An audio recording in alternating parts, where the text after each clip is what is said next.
Sir जी। IPO market में आ जाते हैं। आईपीओ मार्केट में इस समय जबरदस्त मुनाफा हो रहा है लोगों को, सुनामी सी आ रखी है, लॉटरी लग रही है लोगों की। और आपने इतने साल का एक्सपीरियंस, इसको प्लीज यूज करके बताएं। जैसे किसी को सपोज करो अलॉटमेंट हुई, उसको 70% 100% भी प्रॉफिट मिल जाता है ना, वो फिर भी बुक नहीं करता। तो ऐसी स्थिति हम्म। में क्या करना चाहिए?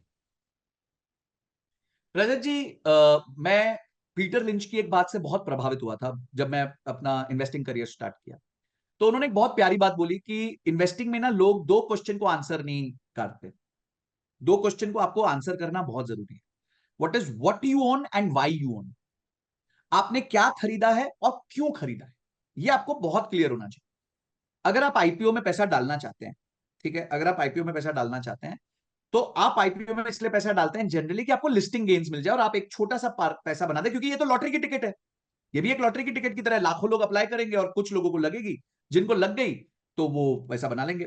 वैसे तो मैं आईपीओ मार्केट से जनरली दूर रहता हूं, जनरली, क्योंकि मुझे लगता है आईपीओ में जो अच्छा है वो मिलता नहीं, और जो मिलता है वो अच्छा नहीं होता। ठीक है। एक स्टॉक था हमारे कंट्री का, one of the biggest payment company थी, उसका स्टॉक सबको लगा आईपीओ में, पर सबको पता है उसका क्या हुआ फिर फाइनली। आज तक जितने प्राइस में उन्होंने ऑफर किया था उसके 40% प्राइस पे वो चल रहे हैं, मतलब 60% उन्होंने वेल्थ इरोड कर दिए। नीचे में नीचे 80% तक वैल्यू जा चुकी थी नीचे। तो अगर आपको वो स्टॉक, वो कंपनी पसंद आती है, अगर आपको वो कंपनी पसंद आती है, तो आप उसमें अगर आईपीओ अप्लाई भी कर रहे हो, तो आपको क्लियर होना चाहिए क्या मैं इसमें लिस्टिंग गेन्स के लिए बाहर निकलूंगा या मैं इसको लॉन्ग टर्म होल्ड करूंगा क्योंकि मुझे कंपनी पसंद है। अगर आप जोमेटो की जर्नी देखें तो 75 रुपए में वो शेयर ऑफर हुआ था, 75 के आसपास। लिस्ट होते ही 130 140 गया, उसके बाद गिर के 40 रुपए आ गया और आज करीबन 250 के आसपास चल रहा है। तो अगर किसी को जोमेटो का बिजनेस पसंद आया था, तो और उसने आईपीओ में लगा और उसने होल्ड किया है, तो बात समझ आती है। पर किसी ने लिस्टिंग गेन्स का सोचा और 130 140 पे भी एग्जिट नहीं लिया, तो फिर उसने बेवकूफी कर दी। तो फिर जब वो 40 का आया होगा उसको स्ट्रेस आया होगा, अरे यार मैं क्या करूं, अब मैं क्या करूं, बेच दूं नहीं बेचूं, दोस्तों को फोन करना, फिर दोस्त कुछ ना कुछ सलाह देंगे। तो मैं हमेशा कहता हूं दोस्तों पे मत फोकस करो, डेटा पे फोकस करो। तो जितना आप डेटा पे फोकस करोगे उतना आपका पॉसिबिलिटी ऑफ विनिंग ज्यादा हो जाएगी। अच्छा, आप अगर किसी कंपनी के आईपीओ में, हाइपोथेटिकल सिचुएशन मानते हैं कि आप चाहते हो उस कंपनी में आईपीओ में पैसा मैं तभी लगाऊं जब ये तीन मेरे पैरामीटर्स पूरे हो जाएं, तो वो सिर्फ वो चेकलिस्ट कौन सी होगी? तीन चीजें क्या देखोगे किसी कंपनी में पैसा लगाने से पहले आईपीओ मार्केट में? बहुत प्यारा प्रश्न है आपका।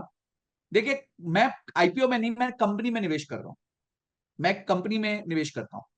तो जब मैं कंपनी में निवेश कर रहा हूं तो सबसे पहला, गाड़ी चला कौन रहा है, वो कैसा व्यक्ति है, उसको उसके बारे में पता होना चाहिए। तो थोड़ा फाउंडर के बारे में, प्रमोटर के बारे में आपको नॉलेज होनी चाहिए कि वो क्या कर रहा है। अब उसकी मानसिकता दो चीजों से पता चलती है रजत जी। एक, वो कंपनी से तनख्वाह कितनी ले रहा है, और एक, जब वो आईपीओ आ रहा है तो ऑफर फॉर सेल है या वो फ्रेश इशू है। अगर तो IPO purely offer for sale है, मैं थोड़ा दूर रहता हूं उससे। भाई अगर प्रमोटर को कंपनी में इतना ही विश्वास है तो सारा पैसा ऑफर फॉर सेल पे क्यों ले रहा है ना? क्यों अपना माल दूसरों को दे रहा है, क्यों कंपनी में पैसा नहीं ले रहा?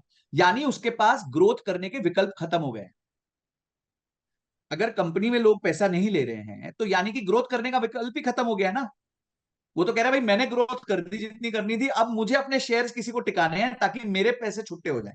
तो मैं थोड़ा इन कंपनियों से दूर रहता हूं जहां पे ऑफर फॉर सेल का प्रपोर्शन ज्यादा होता है। तीसरी चीज मैं ये जरूर चेक करता हूं कि कंपनी के ऊपर किसी प्रकार का उधार तो नहीं है, और अगर वो उधार है तो वो किस तरीके से उसको सर्विस कर पा रही है, आराम से कर पा रही है, वो रेशियो ठीक है क्या, debt to equity, debt service coverage ratio जो होते हैं वो ठीक है कि नहीं। चौथा बहुत इंपॉर्टेंट ये है कि ऐसी कंपनी जो ऑलरेडी लिस्टेड है उनका प्राइस टू अर्निंग्स क्या चल रहा है वर्सेस इस प्राइस कंपनी का प्राइस टू अर्निंग्स।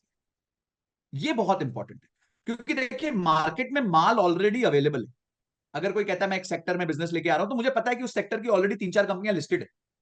तो मैं देखूंगा कि उस सेक्टर की उन कंपनियों का प्राइस टू अर्निंग्स चल रहा है फॉर एग्जाम्पल एवरेज में 50, और ये कंपनी बोल रही है मैं 150 के प्राइस टू अर्निंग्स पे आऊंगी, तो मैं धन्यवाद बोल दूंगा, मतलब नहीं भाई थैंक यू सो मच, मेरे को ऑलरेडी मार्केट में सामान मिल रहा है 50 के प्राइस टू अर्निंग्स पे, तो मैं वो ले लूंगा।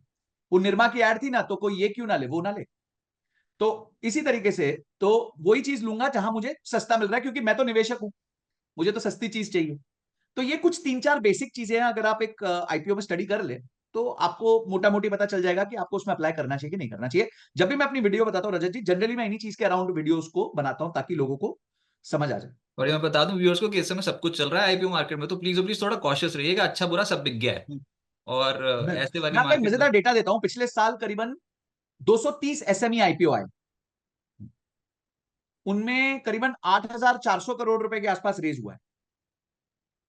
और उस 230 कंपनियों में आज मोर देन 40% कंपनीज जो है वो 25% से ज्यादा नीचे है फ्रॉम देयर लिस्टिंग प्राइस। तो थोड़ा कॉशियस रखिए, क्योंकि पंप एंड डंप और ये और सामान आ जाता है मार्केट में सडनली, मार्केट में बहुत ज्यादा अवेलेबिलिटी हो जाती है। अभी पीछे हमने देखा एक कंपनी जो पिछले साल लिस्ट हुई थी, जैसे उसका एक साल पूरा हुआ उसका स्टॉक प्राइस 50% करेक्ट हो गया। बहुत बड़ी कंपनी है स्किन केयर की। और उसका जैसे ही एक साल की अवधि खत्म हुई, यानी कि निवेशकों का लॉक इन खत्म हुआ, तो निवेशकों ने माल ठोक दिया मार्केट। तो जैसे ही उन्होंने माल ठोका मार्केट में, तो स्टॉक 50% गिर गया 2-3 दिन के अंदर। अब आप तो अच्छे छोटे निवेशक हो यार, आपको बेकार में स्ट्रेस हो जाएगा कि मेरे 100 रुपए का 50 रुपए रह गया। तो ये सब चीजों से इसलिए मैं थोड़ा दूर रहता हूं।